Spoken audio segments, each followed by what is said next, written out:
Thank you for tuning into this presentation about loot boxes. This presentation is intended to be listened to in conjunction with the paper entitled Gaming the System, Suboptimal Compliance with Loot Box Probability Disclosure Regulations in China. That paper can be read from the BDiGRA conference website and is forthcoming in the Behavioral Economics journal, Behavioral Public Policy, published by Cambridge University Press. I will be speaking a bit about the regulatory side of loot boxes, and then Elena Petrovskaya will speak a bit more about the video game industry and the player community's views on loot boxes. I'm sure that many of you are familiar with the concept of loot boxes, but in summary, loot boxes are virtual items in video games that the player can buy to obtain randomized rewards. Most of the time, the player will obtain randomized rewards that are worth very little, but rarely the player will obtain a reward that is very valuable. These rewards achieve different purposes in different games. In some games, the rewards only change how cosmetic things, such as what color the player's sword is. However, in other games, including certain player versus player games, the rewards make the player stronger than other players, thus encouraging those other players to also buy loot boxes to keep up and stay competitive. We do recognize that there are also loot boxes that are given to the player for free through gameplay, but the paper is not concerned with those mechanics. Paid loot boxes, because of their randomized nature, are arguably conceptually and structurally akin to gambling. Additionally, loot box purchasing has been found to be positively correlated with problem gambling severity in 15 published studies using Western samples. This means that generally, a person with higher problem gambling severity tend to spend more money on loot boxes than those with lower problem gambling severity. Regulators and policymakers are considering regulation because of the potential loot box harms. When the law is involved, the issue becomes inherently political. You have on one side proponents who desire to see the mechanic banned to ensure consumer protection, particularly to shield children and other vulnerable consumers from potential harms. On the other hand, a more libertarian perspective would suggest that loot boxes should not be banned. They may point to how banning loot boxes, as was effectively done in Belgium, has caused many games to be removed from the market there. Belgian players can no longer play those games, and companies' commercial interests have been negatively affected. A more middle ground approach would be to require probability disclosures. This would not restrict consumer freedom to purchase loot boxes, but it would provide a degree of transparency and consumer protection. That was, of course, the subject of our paper. In summary, we found that in terms of accountability, the video game industry generally has not complied with the law in ways that would have maximized consumer protection. This calls into question whether the video game industry is a new industry that truly cares about its consumers, which of course is what the industry would like you to believe, or whether the video game industry is just like the other more established industries that offer products that are known to be addictive, such as alcohol and tobacco. Companies from those industries complied with consumer protection measures governing their industries in suboptimal manners. Are we seeing a repeat here with the video game industry?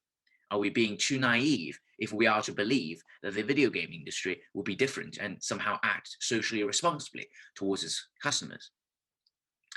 I just spoke of the video game industry as if it is one single entity. However, different companies hold varying perspectives on the ethics of loot boxes. For example, Epic Games, the publisher of Fortnite, has recently not only stopped selling loot boxes, but also turned to criticizing loot boxes in other companies' games to generate good PR for itself.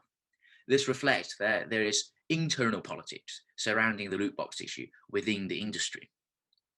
On one hand, we are seeing more and more complex loot box designs being implemented. We know of games implementing up to 433 different loot boxes. We also know of loot boxes containing more than 1,000 different rewards.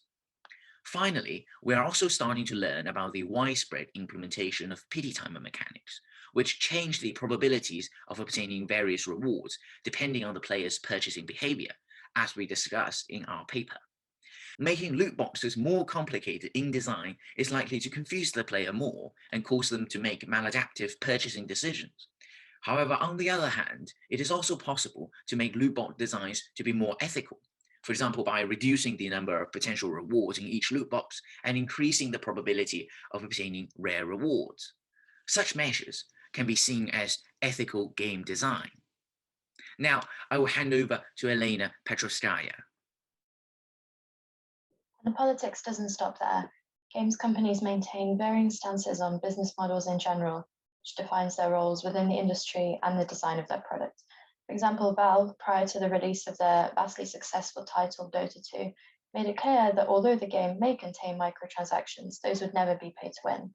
Other developers take alternative approaches, which in some cases cause tension between revenue and attitudes. Electronic Arts pioneered the Ultimate Team feature in their sports games, which is based on loot boxes and remains one of the most successful monetization approaches to date, and yet has been discussed and criticized widely for being potentially predatory. Such discussions are also influenced by game genre and content. For example, Hearthstone, the online card game, is pretty much based around payment mechanics. You can't get very far without investing in at least some cards for a stronger deck. Yet because this model is based on collectible card packs, in the case of which one would literally not be able to participate without payment, Hearthstone is generally accepted and perceived far more positively despite implementing loot boxes. Indeed, critics such as Christopher Paul in his book on free-to-play game biases and norms have argued that largely industry monetization strategies are influenced by the primary demographics engaging with these games, in most instances men. Thus, what the male players believe to meet definitions of games and find historically and culturally familiar becomes acceptable, even if its monetization is the same of a game that is denounced. Game monetization is a tricky issue because it's difficult to define where the ethical line is. How far is too far? Most game developers hold fairly positive attitudes towards microtransactions, in contrast to most players. Ethically, it can be argued that revenue generation is an essential part of games and always has been. So then, why wouldn't they design to maximize revenue to then invest further into their games? However, while certain design aspects may seem maximally beneficial for bringing in money to a company, if they generate negative player attitudes within communities, this may lead to disengagement from a game and ultimately a loss for the company. This is a trend I found through studying the perception of the Dota 2 Battle Pass, players of whom have been put off by what they believe to be recent developer greed, even though this feature has always been well received. This emphasizes further the role of the player in understanding regulation and ethics within the industry. The legal aspect of loot box regulation and politics within the video game industry as to ethical game design are not the only two aspects about loot boxes that we can discuss today. The politics within player communities is not an area that has yet been extensively studied in relation to loot boxes. Players naturally hold different views on the ethical aspects of loot boxes.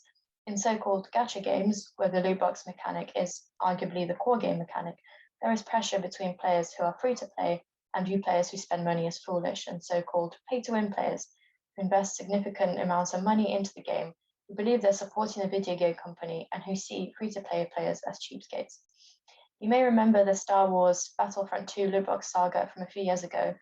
Electronic Arts decided to implement loot boxes in a full-price AAA console game, and that led to uproar within the player community who thought that EA was double-dipping by trying to monetize their game twice. Fun fact, a Reddit post of EA trying to justify their implementation of loot boxes remains the most downvoted Reddit comment to date, with nearly 700,000 downvotes. This reflects that the player community cares a lot about this issue. And indeed, this is a topic of concern for players, something that I found in my work. Players feel passionately about the preservation of the game experience and look negatively on microtransactions, which disrupt this protected space. There is therefore an interesting distinction between forced and optional payments. The latter are received far better, especially if there is an alternative to achieve the same thing through pure gameplay without too much difficulty. This also throws into perspective the importance of player agency and choice when deciding whether to make purchases, something which loot boxes, which contain pay-to-win elements or gacha games, often disrespect. Another thing perceived negatively is in-game harassment, such as consistent nagging to make a purchase or aggressive advertising. Games which players believe deserve their money allow for player-led decisions towards mutual benefit. Furthermore, players dislike lack of information about transactions, meaning accurate probability disclosures would be a step in the right direction. Ultimately, players value transparency, honesty, and respect from developers. They don't want to feel manipulated, but are happy to support developers who they believe deserve the revenue and have created a genuinely good product. Thank you very much for listening, and we look forward to answering any questions and discussing this issue with you in the following session.